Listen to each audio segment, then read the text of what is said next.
मित्रांनो, महाराष्ट्रातील आगामी विधानसभा निवडणुकीच्या पार्श्वभूमीवर विविध पक्ष आपापली जाहीरनामे प्रसिद्ध करत आहेत।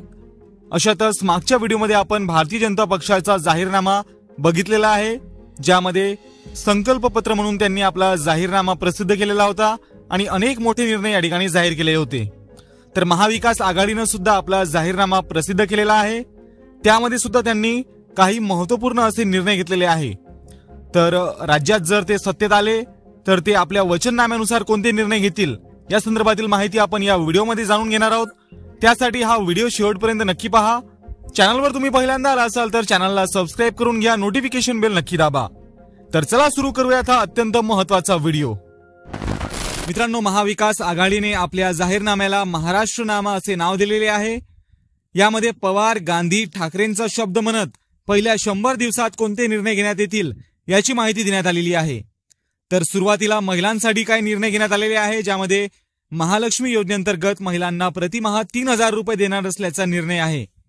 तसेच महिलांना बस प्रवास मोफत करणार असल्यासंदर्भात सुद्धा निर्णय घेण्यात आलेला आहे।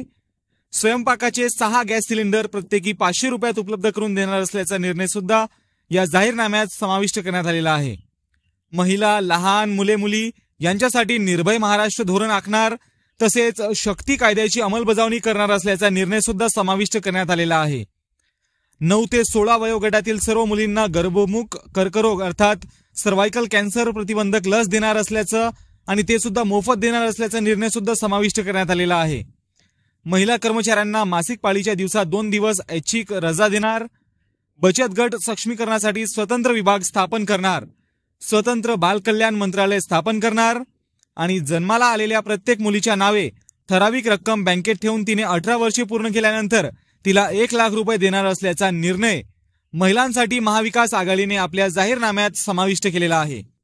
त्यानंतर शेतकऱ्यांसाठी सुद्धा काही महत्त्वाचे निर्णय घेण्यात आलेले आहे, ज्यामध्ये कर्जमाफीचा सर्वात मोठा निर्णय आहे। शेतकऱ्यांना 3 लाखांपर्यंत कर्जमाफ करणार आणि नियमितपणे कर्जफेड करणाऱ्या शेतकऱ्यांना 50,000 रुपये प्रोत्साहनपर अनुदान देण्यासंदर्भात निर्णय सुद्धा या जाहीरनाम्यात समाविष्ट करण्यात आलेला आहे। सोबतच शेतकरी आत्महत्या रोखण्यासाठी उच्चस्तरीय समिती स्थापन करणार, आत्महत्याग्रस्त कुटुंबातील विधवा मुलांना सुविधा देण्यासाठी आढावा घेऊन लागू योजनांमध्ये सुधारणा करणार असल्याचा निर्णय समाविष्ट आहे आणि शेतकऱ्यांना हमीभाव मिळवून देण्यासाठी वचनबद्ध राहणार, तसेच पीक विम्याच्या जाचक अटी काढून विमा योजना आणखी सुलभ करणार असल्याचा निर्णय महाविकास आघाडीने आपल्या जाहीरनाम्यात समाविष्ट केलेला आहे। त्यानंतर युवकांसाठी काही महत्त्वपूर्ण असे निर्णय घेण्यात आलेले आहे। बेरोजगार तरुणांना 4000 रुपयांपर्यंत भत्ता देणार असल्यासंदर्भात निर्णय आहे। तरुण पदवीधर व पदविकाधारक सुशिक्षित बेरोजगारांना दरमहा 4000 रुपयांपर्यंत भत्ता देणार। राज्य सरकारच्या 2.5 लाख जागांसाठी भरतीची प्रक्रिया सुरू करणार असल्याचा निर्णय सुद्धा यामध्ये समाविष्ट आहे। त्यानंतर युवकांच्या कल्याणासाठी युवा आयोगाची स्थापना करणार, बार्टी, महाज्योती आणि सारथी मार्फत देण्यात येणाऱ्या शिष्यवृत्तीचा निधी वाढविण्याचा निर्णय सुद्धा या जाहीरनाम्यात घेण्यात आलेला आहे। त्यानंतर MPSC परीक्षांचे वेळापत्रक जाहीर करणार आणि निकाल देखील 45 दिवसात जाहीर करणार। MPSCच्या सर्व परीक्षा देण्यासाठी एकदाच शुल्क आकारून युनिफाईड स्मार्ट कार्ड देण्यात येणार, ज्या आधारे विद्यार्थ्यांना वर्षभरातील सर्व शासकीय परीक्षा एकदाच या ठिकाणी देता येणार आहे, म्हणजे एकदाच शुल्क भरून सर्व परीक्षा देता येणार। अशा प्रकारचा निर्णय महाविकास आघाडीने आपल्या जाहीरनाम्यात समाविष्ट केलेला आहे। त्यानंतर आरोग्य संदर्भात काही महत्त्वपूर्ण निर्णय घेण्यात आलेले आहे, ज्यामध्ये महात्मा फुले जनारोग्य योजनेची व्याप्ती वाढविणार, विमा योजनांचा पुनर्विचार करून उपचार सुविधांचा विस्तार करणार, तसेच सरकारी रुग्णालयात मोफत औषधे उपलब्ध करून देण्यासंदर्भात सुद्धा निर्णय घेण्यात आलेला आहे। त्यानंतर उद्योग व व्यवसायासाठी काही महत्त्वपूर्ण निर्णय आहे, ज्यामध्ये नवे औद्योगिक धोरण आखणार, महिला उद्योजकतेला प्रोत्साहन देणार असल्याचा निर्णय सुद्धा समाविष्ट आहे। त्यानंतर राज्यात सूक्ष्म व लघु उद्योगांसाठी स्वतंत्र मंत्रालय स्थापन करणार असल्याचा निर्णय सुद्धा यामध्ये समाविष्ट आहे। त्यानंतर सामाजिक न्याय अंतर्गत महाराष्ट्रात जातनिहाय जनगणना करणार असल्याचा निर्णय समाविष्ट आहे। अनुसूचित जाती व आदिवासी विभागांचे हक्काचे बजेट निर्धारित कालमर्यादेत खर्च होण्यासाठी कायदा करणार असल्याचा निर्णय सुद्धा घेण्यात आलेला आहे। त्यानंतर विविध समाज घटकांसाठी जाहीर झालेल्या सर्व नव्या महामंडळांना प्रत्येकी 100 कोटी रुपयांचा प्रारंभिक निधी तातडीने देणार, संघटित व असंघटित सफाई कामगारांसाठी कल्याण महामंडळ स्थापन करणार असल्याचा निर्णय सुद्धा या जाहीरनाम्यामध्ये समाविष्ट करण्यात आलेला आहे।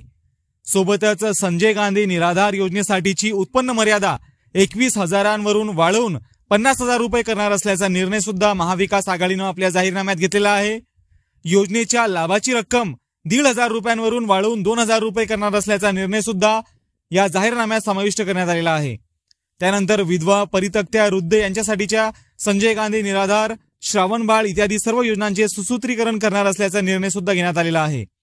त्यानंतर जनतेच्या हितासाठी काही निर्णय घेण्यात आलेले आहे, ज्यामध्ये जीवनावश्यक वस्तूंचे दर नियंत्रणात आणण्यासाठी तातडीने पावले उचलणार, दरमहा वीज वापर 300 युनिट पर्यंत असणाऱ्या ग्राहकांचे 100 युनिट पर्यंतचे वीज बिल दरमहा माफ करणार असल्याचा निर्णय घेण्यात आलेला आहे।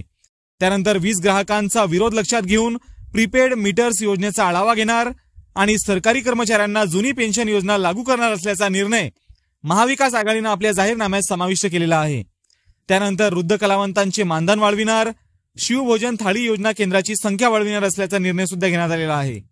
त्यानंतर शहर विकास अंतर्गत शहरीकरणाचे आव्हान पेलण्यासाठी आणि त्याला योग्य दिशा देण्यासाठी राज्य नागरी आयोग स्थापन करणार, हवामान बदलाचे संकट रोखणे आणि त्यासाठीच्या उपाययोजनांसाठी प्राधिकरण स्थापणार असल्याचा सुद्धा या ठिकाणी निर्णय घेण्यात आलेला आहे। त्यानंतर सुशासनांतर्गत स्थानिक स्वराज्य संस्थांच्या निवडणुकांचे वेळापत्रक जाहीर करणार, या निवडणुका 1 सदस्यीय प्रभाग पद्धतीने घेणार, ग्रामपंचायत सदस्य, सरपंच आणि उपसरपंच यांचे थकीत मानधन व भत्ता देणार असल्यासंदर्भात सुद्धा निर्णय या जाहीरनाम्यामध्ये समाविष्ट करण्यात आलेला आहे। त्यानंतर महाराष्ट्राचा स्वाभिमान यांतर्गत जगभरातील मराठी आणि महाराष्ट्रातील परभाषिकांना मराठी भाषा शिकविण्यासाठी ऑनलाईन व ऑफलाईन अभ्यासक्रम सुरू करणार असल्याचा निर्णय सुद्धा या जाहीरनाम्यात घेण्यात आलेला आहे। त्यानंतर महायुतीने रखडविलेल्या चैत्यभूमी दादर इंदू मिल येथील भारतरत्न डॉक्टर बाबासाहेब आंबेडकर स्मारकांचे काम निश्चित मुदतीत करण्यासाठी कृती आराखडा करणार असल्याचा निर्णय सुद्धा जाहीर करण्यात आलेला आहे।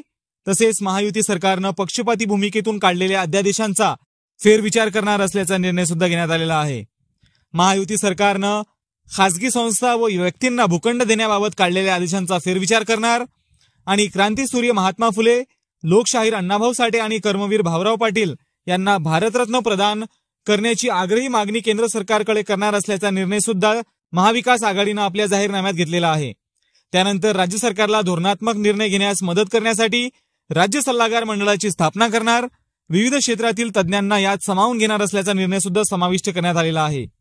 तर अशा प्रकारे महाविकास आघाडीने महाराष्ट्रनामा म्हणून आपला जाहीरनामा प्रसिद्ध केलेला आहे, ज्यामध्ये हे एकूण 47 मोठे निर्णय समाविष्ट करण्यात आलेले आहे। तर तुमचं मत काय आहे या जाहीरनाम्याबद्दल कमेंट करून आम्हाला नक्की सांगा।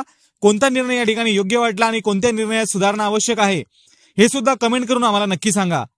तर हा व्हिडिओ माहितीपूर्ण आणि उपयुक्त वाटला असेल तर व्हिडिओला लाईक करा, जास्तीत जास्त शेअर करा आणि आतापर्यंत तुम्ही आपल्या चॅनलला सबस्क्राईब केलेलं नसेल तर सबस्क्राईब करून घ्या, नोटिफिकेशन बेल नक्की दाबा। तर आजच्या व्हिडिओमध्ये एवढंच, भेटूयात पुढील व्हिडिओमध्ये नवीन माहितीसह। धन्यवाद।